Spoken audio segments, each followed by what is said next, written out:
فلا يتكلم أحد بموت رسول الله إلا ضربته. جئتك أؤمن بالله وبرسوله وبما شئت به. فقد أعذرت إليكم وأعذرتموني.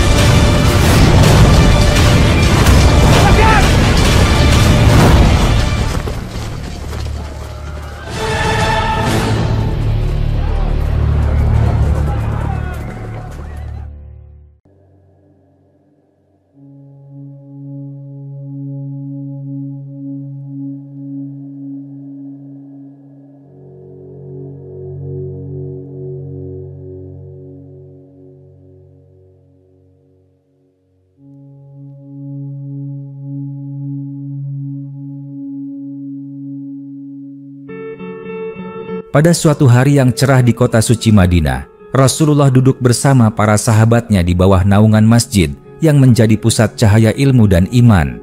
Para sahabat duduk mengelilingi beliau dengan penuh perhatian, menyimak setiap kata yang keluar dari lisan yang diberkahi, penuh kebijaksanaan dan petunjuk dari langit. Suasana saat itu begitu hening, seakan bumi pun ikut mendengarkan setiap kalimat yang akan disampaikan oleh utusan Allah tersebut, dengan pandangan yang tenang dan suara yang berat oleh beban kebenaran. Rasulullah mulai menceritakan sebuah masa yang akan datang, masa yang jauh setelah mereka semua meninggalkan dunia ini. Masa itu bukan masa kejayaan, bukan pula masa kedamaian, melainkan sebuah zaman yang dipenuhi fitnah, kezaliman, dan kehancuran. Rasulullah menggambarkan keadaan bumi ketika seorang pemimpin yang dijanjikan, yaitu Imam Mahdi, akan muncul di tengah-tengah umat manusia.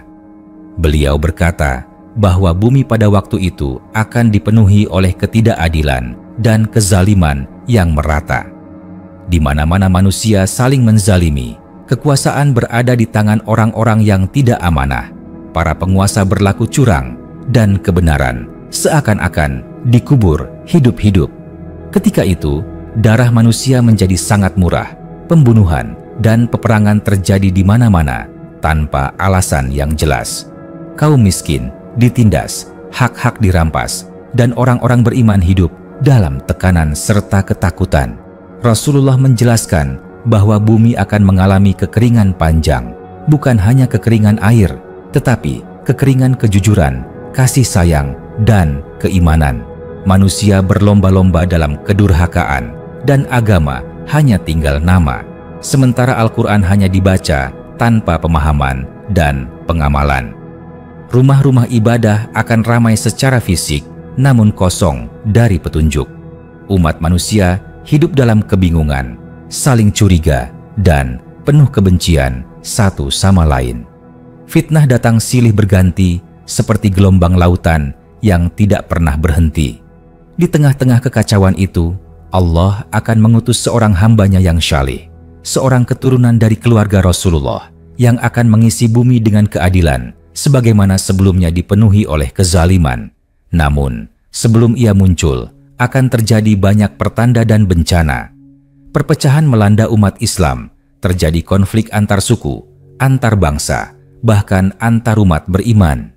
Timur dan Barat saling memerangi, dan kekuasaan dunia dipegang oleh tangan-tangan kotor yang hanya mencari keuntungan duniawi. Pada saat itu, umat manusia sangat merindukan keadilan. Hati orang-orang beriman menangis, menantikan seseorang yang bisa membawa cahaya di tengah gelapnya zaman. Maka, Imam Mahdi akan muncul bukan sebagai orang yang haus kekuasaan, tetapi sebagai orang yang enggan memimpin, namun dipaksa oleh keadaan dan umat. Ia akan dibayat di depan Ka'bah oleh segelintir orang-orang beriman, dan dari sanalah cahaya perubahan akan mulai menyinari dunia. Rasulullah menggambarkan bahwa ketika Imam Mahdi memimpin, bumi seakan-akan kembali muda. Langit menurunkan berkahnya, bumi mengeluarkan hasilnya, dan keadilan ditegakkan dengan sebenar-benarnya. Namun, jalan menuju itu bukanlah jalan yang mudah. Akan banyak ujian, akan banyak darah tertumpah, dan akan banyak pengorbanan dari orang-orang yang mencintai kebenaran. Para sahabat mendengarkan dengan mata yang berkaca-kaca. Mereka sadar zaman itu bukanlah zaman mereka. Tetapi mereka pun menyadari betapa pentingnya menyampaikan cerita itu kepada generasi-generasi setelah mereka. Karena siapa yang hidup di masa itu dan tetap teguh di atas iman, maka ia akan memperoleh derajat yang besar di sisi Allah. Dengan suara yang melembut namun penuh makna, Rasulullah mengakhiri ceritanya. Para sahabat terdiam, larut dalam renungan yang dalam.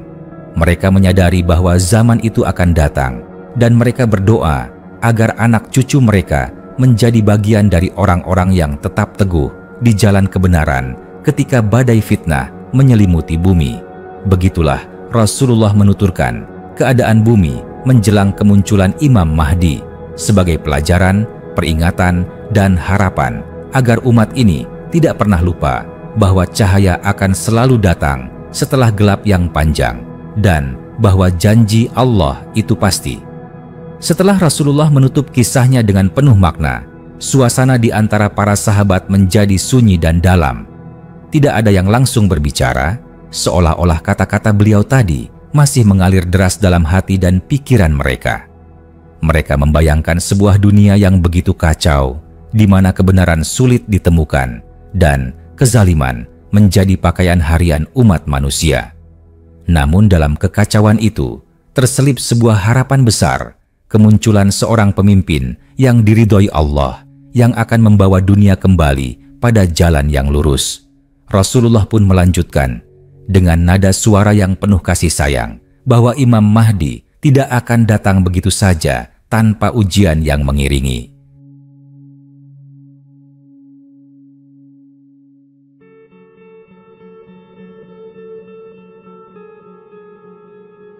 Akan ada sebuah peristiwa besar yang mengguncang dunia Islam, perpecahan antarumat yang sangat dahsyat, bahkan di antara orang-orang yang mengaku beriman. Banyak yang akan mengaku sebagai pembawa kebenaran, banyak yang tampil sebagai pemimpin, tetapi semuanya membawa manusia semakin jauh dari petunjuk Allah. Akan muncul tokoh-tokoh yang menyesatkan, yang dibungkus dengan wajah-wajah kebaikan, tetapi di baliknya tersembunyi kerakusan, kekuasaan, dan kehancuran. Rasulullah menggambarkan bahwa kaum muslimin akan menjadi seperti buih di lautan, banyak tetapi lemah. Mereka akan kehilangan kekuatan karena cinta dunia dan takut mati. Negara-negara Islam akan tunduk kepada kekuatan-kekuatan besar yang tidak beriman, dan umat Islam akan hidup dalam keterjajahan yang tidak selalu berbentuk penjajahan fisik, tetapi penjajahan pemikiran, budaya, dan sistem kehidupan. Banyak dari mereka yang kehilangan identitas, meniru gaya hidup kaum kafir, dan meninggalkan syariat yang diwariskan oleh Nabi Muhammad. Dalam keadaan demikian, kaum yang kecil jumlahnya tetapi kuat imannya akan menjadi tumpuan perubahan. Mereka tersebar di berbagai penjuru dunia. Mereka tidak dikenal oleh manusia, tetapi dikenal oleh langit. Dari merekalah kebangkitan itu akan dimulai. Mereka akan menjadi orang-orang pertama yang mengenali Imam Mahdi ketika ia muncul. Bukan karena pangkat, bukan karena keturunan, tetapi karena keimanan yang jernih dan hati yang bersih. Rasulullah juga menjelaskan bahwa Imam Mahdi tidak akan keluar di waktu yang nyaman. Ia akan muncul ketika umat sudah tidak tahu lagi harus berlindung kepada siapa. Ia akan dibaiat di Makkah, tepatnya di antara Hajar Aswad dan Makam Ibrahim, oleh segelintir orang-orang beriman. Peristiwa itu akan terjadi saat dunia sedang dalam kekacauan luar biasa, dan kekuatan-kekuatan besar sedang saling bertempur. Maka muncullah Imam Mahdi sebagai sosok yang tenang, namun tegas, tidak mencari kekuasaan, tetapi membawa keadilan dengan izin Allah. Setelah beliau memimpin, keajaiban demi keajaiban akan terjadi. Bumi yang tadinya gersang akan kembali subur. Hasil pertanian melimpah, langit menurunkan hujan keberkahan, dan tidak ada lagi orang yang kelaparan. Kekayaan akan dibagi secara adil, hingga orang-orang tidak lagi menemukan mustahik untuk menerima zakat karena semuanya telah cukup. Hukum Allah ditegakkan dengan adil, tanpa pandang bulu. Tidak ada lagi penguasa yang curang, tidak ada lagi hakim yang bisa disuap, tidak ada lagi tentara yang menindas rakyat. Namun, sebelum sampai pada masa keemasan itu, akan ada pertumpahan darah yang besar. Imam Mahdi akan memimpin beberapa peperangan besar melawan kekuatan kufur dan kezaliman. Salah satu yang paling dikenal adalah pertempuran besar yang disebut Al-Malhamah Al-Kubra, perang besar antara kaum muslimin dan kekuatan dari barat yang sangat kuat. Dalam perang ini akan banyak korban berjatuhan, tetapi di akhir dengan pertolongan Allah, kaum muslimin akan keluar sebagai pemenang. Kemudian akan datang satu musuh yang paling berbahaya, yaitu Dajjal, sosok yang penuh tipu daya, membawa fitnah yang tidak pernah terjadi sebelumnya di muka bumi. Dalam masa ini, Imam Mahdi akan bersekutu dengan Isa bin Maryam yang akan turun dari langit untuk membantu membunuh Dajjal dan menyelamatkan umat manusia dari fitnah paling besar dalam sejarah. Setelah semua itu berlalu, dunia akan memasuki masa keemasan. Masa di mana Islam berjaya di atas bumi bukan karena kekuatan senjata, tetapi karena kekuatan iman dan keadilan.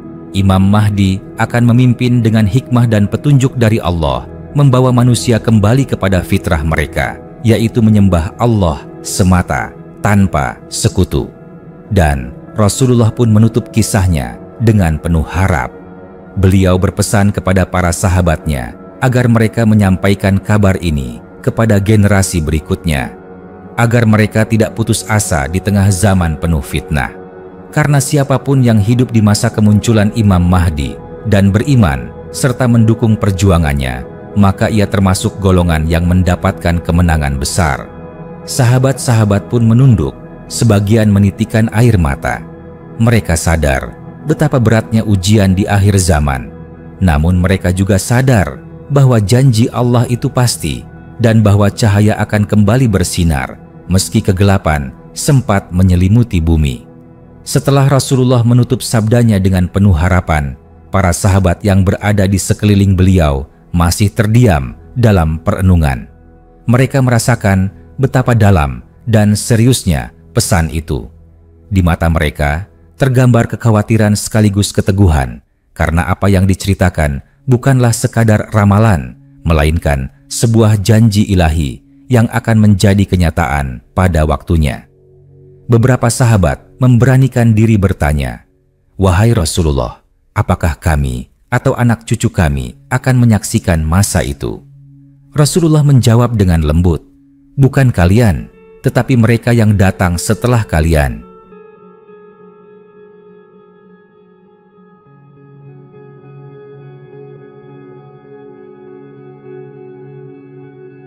Dan barang siapa yang berpegang teguh kepada agama ini di masa itu, maka ia akan mendapatkan pahala seperti 50 orang dari kalian. Para sahabat terkejut dan bertanya kembali, 50 dari mereka atau 50 dari kami, wahai Rasulullah? Beliau bersabda, 50 dari kalian. Itu menunjukkan betapa beratnya mempertahankan iman di zaman tersebut. Ujian yang akan dihadapi oleh manusia begitu besar, sehingga satu orang yang bertahan di atas kebenaran nilainya setara dengan 50 sahabat yang berjuang bersama Rasulullah pada masa awal Islam. Dalam kisah lanjutan itu, Rasulullah menggambarkan bahwa sebelum kemunculan Imam Mahdi akan ada berbagai pertanda besar yang mengisyaratkan kedatangannya. Akan terjadi gempa-gempa besar, kehancuran kota-kota besar karena peperangan dan bencana alam. Manusia akan hidup dalam ketakutan. Rasa aman akan menjadi barang langka. Bahkan, seorang wanita tidak akan merasa aman keluar dari rumahnya, dan seorang laki-laki akan sulit menemukan tempat yang damai bagi keluarganya. Fitnah demi fitnah akan datang silih berganti seperti malam yang gelap gulita. Orang-orang yang beriman akan dianggap asing. Mereka yang memegang sunnah akan dicemooh. Perbuatan maksiat dan kekufuran akan dianggap biasa, bahkan dirayakan. Ulama-ulama yang jujur akan dibungkam, dan yang tersisa hanyalah mereka yang menjual agama demi kepentingan dunia. Namun, di tengah kegelapan itulah Imam Mahdi akan muncul seperti cahaya fajar yang mengusir malam. Allah akan menyiapkannya sejak kecil dengan ilmu dan hikmah, meskipun ia sendiri tidak menyadari bahwa dirinya adalah orang yang dijanjikan. Ia akan tumbuh sebagai seorang lelaki yang syalih, hidup seperti rakyat biasa, jauh dari gemerlap kekuasaan. Baru setelah Allah menghendaki, ia akan diangkat oleh umat melalui baiat yang dilakukan dengan terpaksa karena keadaan yang sangat mendesak. Ia menolak, tetapi takdir memanggilnya. Rasulullah menyebutkan bahwa wajah Imam Mahdi akan berseri, dahi, dan hidungnya menonjol, dan namanya sama seperti nama Rasulullah. Ia akan berasal dari keturunan Hasan bin Ali, cucu Rasulullah. Ketika ia mulai memimpin, keadilan ditegakkan bukan dengan kekerasan, tetapi dengan kebenaran dan kasih sayang. Ia akan menghancurkan patung-patung kekuasaan yang zalim, menghapus sistem riba, menegakkan hukum Islam, dan membawa dunia ke masa kejayaan yang telah lama hilang. Di bawah kepemimpinannya, kaum muslimin akan bersatu kembali. Permusuhan antar mazhab, antar golongan, bahkan antar bangsa dalam Islam akan dihapuskan. Ia akan menyatukan hati, bukan hanya pasukan. Orang-orang akan datang kepadanya dari penjuru dunia, bukan karena ambisi duniawi, tetapi karena mereka melihat kebenaran yang bersinar dari hatinya dan tindakannya. Rasulullah mengingatkan bahwa perjuangan Imam Mahdi tidak akan mudah. Ia akan menghadapi musuh dari dalam dan luar. Banyak yang akan memusuhinya karena takut kehilangan kekuasaan. Ia akan menghadapi makar dari golongan munafik, dari kaum kafir, dan dari kekuatan dunia yang tidak senang melihat Islam bangkit. Tetapi ia akan tetap teguh karena pertolongannya datang dari langit. Setelah masa pemerintahan yang penuh berkah, Imam Mahdi akan wafat seperti manusia biasa. Namun peninggalannya bukan sekadar sejarah. Ia akan meninggalkan sistem kehidupan yang adil, umat yang bersatu, dan bumi yang kembali kepada fitrahnya. Setelah itu, tongkat estafet akan diteruskan oleh para pemimpin yang berpegang teguh pada sunnah dan wahyu. Demikianlah kisah yang disampaikan oleh Rasulullah kepada para sahabatnya. Sebuah kisah yang bukan untuk ditakuti, tetapi untuk dijadikan pedoman, agar siapapun yang hidup di masa-masa akhir zaman tidak kehilangan harapan. Karena dalam gelap yang pekat akan lahir seorang pemimpin yang memancarkan cahaya dari petunjuk Allah. Imam Mahdi, pemimpin akhir zaman, pelurus kebatilan, dan penegak keadilan. Setelah Rasulullah selesai menceritakan seluruh rangkaian peristiwa yang akan terjadi menjelang dan saat kepemimpinan Imam Mahdi, para sahabat masih tetap terdiam dalam ketundukan. Kata-kata beliau telah menggambarkan sebuah masa yang amat berat, namun sekaligus penuh harapan. Dalam kesunyian itu, sebagian sahabat mulai mengerti bahwa perjuangan di akhir zaman bukanlah sekadar perjuangan fisik, tetapi lebih dari itu, perjuangan hati, perjuangan mempertahankan iman di tengah gelombang fitnah yang menggulung tanpa henti. Rasulullah kemudian menatap satu persatu wajah para sahabatnya, seolah mengukirkan pesan itu ke dalam dada mereka. Dengan nada suara yang dalam dan penuh kasih, beliau berpesan bahwa ketika zaman itu datang, akan ada sekelompok kecil orang yang Allah pilih untuk memikul tanggung jawab besar, menjadi pendamping Imam Mahdi. Mereka adalah orang-orang yang hatinya dipenuhi iman, tidak tergoda oleh dunia, dan siap berkorban demi kebenaran.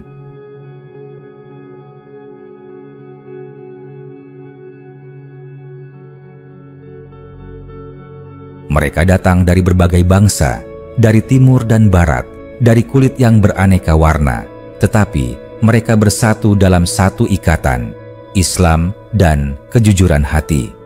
Beliau menyebut bahwa Imam Mahdi akan dibantu oleh pasukan yang hatinya lebih kuat dari baja, yang tidak gentar dengan ancaman dan tidak tergoyahkan oleh dunia. Mereka akan berjuang bersamanya menghadapi kekuatan-kekuatan dunia yang ingin menghentikan kebangkitan Islam. Mereka bukanlah tentara yang dilatih di barak militer, melainkan hamba-hamba Allah yang terlatih dalam sujud, dalam zikir, dan dalam kesabaran.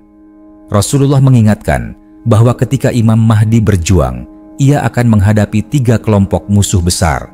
Pertama, musuh luar yang berasal dari bangsa-bangsa yang tidak menginginkan kebangkitan Islam. Kedua, musuh dari dalam tubuh umat Islam sendiri, yakni golongan munafik dan orang-orang yang menolak kepemimpinan Imam Mahdi karena fanatisme kelompok dan cinta dunia. Dan ketiga adalah Dajjal, fitnah terbesar yang pernah diciptakan Allah sebagai ujian keimanan manusia. Ketika Dajjal muncul, Imam Mahdi tidak menghadapi musuh itu sendirian. Allah akan menurunkan Nabi Isa bin Maryam dari langit untuk mematahkan tipu daya Dajjal.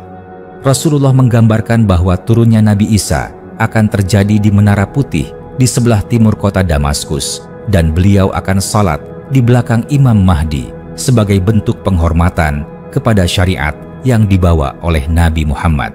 Itu adalah simbol bahwa Islam tetap sebagai agama terakhir yang diridhai Allah dan bahwa kepemimpinan Imam Mahdi adalah sah secara langit dan bumi.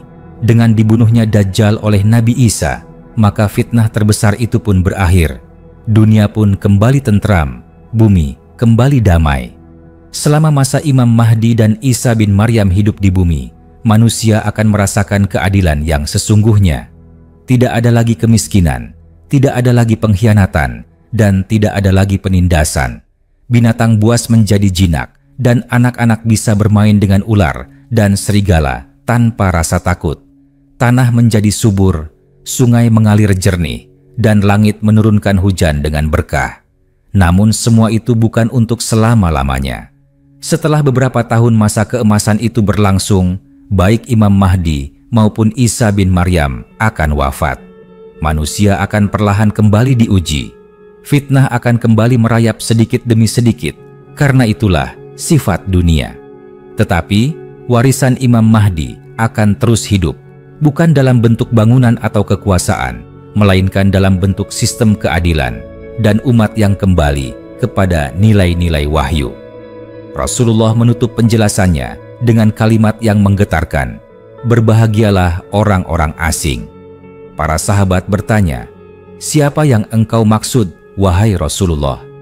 Beliau menjawab, "Mereka adalah orang-orang yang tetap berpegang teguh pada sunnahku ketika manusia telah mengubah agamanya. Mereka memperbaiki apa yang dirusak oleh manusia setelahku. Mereka dipandang asing, dicaci, bahkan ditindas, tetapi mereka tetap di atas kebenaran.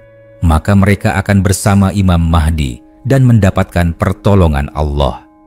Demikianlah kisah tentang keadaan bumi saat menjelang kemunculan Imam Mahdi yang disampaikan oleh Rasulullah kepada para sahabatnya. Bukan sekadar kisah untuk didengar dan dilupakan, tetapi untuk direnungkan, dijadikan bekal, dan disampaikan dari generasi ke generasi. Agar kelak, jika zaman itu benar-benar tiba, umat ini tidak kehilangan arah, tidak tenggelam dalam kegelapan, dan tetap menjadi bagian dari cahaya yang dijanjikan Allah melalui hambanya yang mulia, Imam Mahdi. Setelah Rasulullah menyampaikan sabda-sabdanya yang penuh hikmah dan peringatan itu, para sahabat tak mampu menyembunyikan rasa takjub dan gentar dalam hati mereka. Mereka menyadari bahwa apa yang telah diceritakan bukan sekadar bayangan masa depan, melainkan sebuah realitas yang pasti akan terjadi.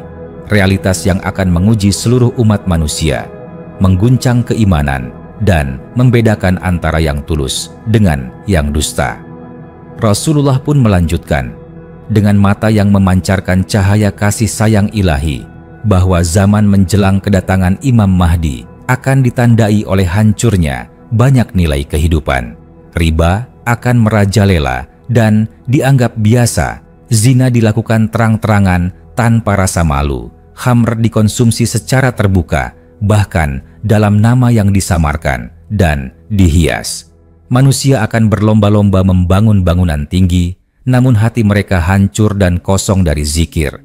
Orang-orang bodoh diangkat menjadi pemimpin, dan para ulama dijauhkan dari majelis, kebenaran dicaci, kebatilan dipuja.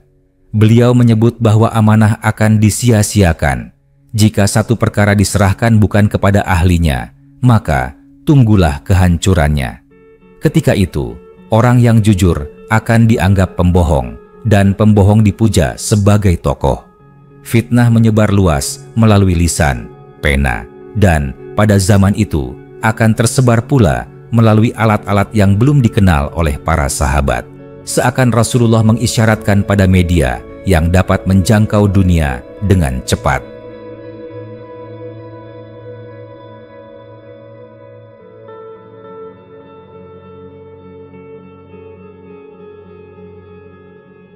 Namun, di tengah suasana itu akan tumbuh generasi yang hatinya lembut dan kuat, yang tetap menjaga keimanan meski seluruh dunia menganggap mereka asing. Mereka berpegang teguh pada petunjuk Allah, mendidik keluarganya dalam kejujuran, berpegang pada sunnah Nabi, dan menolak budaya sesat meskipun mereka dihina dan dimusuhi. Dari kalangan inilah Allah akan memilih para pendamping Imam Mahdi. Rasulullah menggambarkan bahwa saat Imam Mahdi muncul, banyak dari umat Islam justru akan meragukannya. Ada yang menolaknya karena berbeda dengan pandangan mazhab atau kebangsaannya. Ada pula yang tertipu oleh tokoh-tokoh palsu yang mengaku sebagai penyelamat umat. Maka hanya mereka yang jernih imannya yang akan dapat mengenali dan membayat Imam Mahdi dengan yakin. Baiat itu bukan dilakukan dengan semangat duniawi, tetapi sebagai bentuk kesetiaan terhadap janji Allah dan harapan akan tegaknya keadilan yang hakiki. Rasulullah juga menyebutkan bahwa dalam masa Imam Mahdi, dunia akan mengalami perubahan besar. Banyak negara yang tadinya memusuhi Islam akan masuk ke dalam naungan keadilan Islam. Imam Mahdi akan menaklukkan Konstantinopel dengan kalimat takbir dan tahmid, bukan dengan darah. Ia akan menghapus pajak yang menindas, menghentikan perang-perang yang zalim, dan mengembalikan hak-hak yang telah dirampas dari rakyat kecil. Satu hal yang sangat ditekankan oleh Rasulullah adalah bahwa kemenangan Imam Mahdi bukanlah hasil dari kehebatan strategi atau kekuatan pasukan semata, tetapi karena pertolongan Allah. Setiap langkahnya dijaga, setiap keputusannya diberkahi, karena ia adalah pemimpin yang tidak mencari kehormatan pribadi, tetapi menegakkan kalimat Allah di muka bumi. Ia adalah simbol kesederhanaan, kejujuran, dan kepemimpinan sejati. Ketika masa itu tiba, semua agama akan tunduk pada kebenaran yang dibawa oleh Islam. Tidak ada lagi perselisihan antara manusia tentang Tuhan. Semua akan melihat kebenaran dengan jelas, sebagaimana terang benderangnya matahari di siang hari. Masa itu adalah masa yang pernah dirindukan oleh para nabi, masa yang menjadi penutup dari perjalanan panjang sejarah manusia menuju keadilan ilahi. Rasulullah menutup sabdanya dengan peringatan yang lembut. Sampaikanlah kisah ini kepada orang-orang setelah kalian. Jangan biarkan mereka kehilangan arah ketika fitnah menyelimuti bumi. Ketika semua tampak gelap, ingatlah bahwa Allah telah menjanjikan cahayanya melalui Imam Mahdi. Para sahabat pun mengangguk perlahan. Air mata menetes di pipi mereka, bukan karena takut, tetapi karena haru dan tanggung jawab. Mereka tahu bahwa mereka telah mewarisi amanah besar untuk menjaga risalah ini tetap hidup, agar generasi di akhir zaman tidak hidup dalam kegelapan. Dan begitulah, kisah ini mengalir dari mulut ke mulut, dari hati ke hati, sampai hari ini, sebagai cahaya harapan, sebagai penuntun di tengah gelombang dunia yang terus berputar. Kisah tentang seorang pemimpin akhir zaman yang akan membawa bumi kembali pada keadilan, iman, dan kedamaian yang hakiki.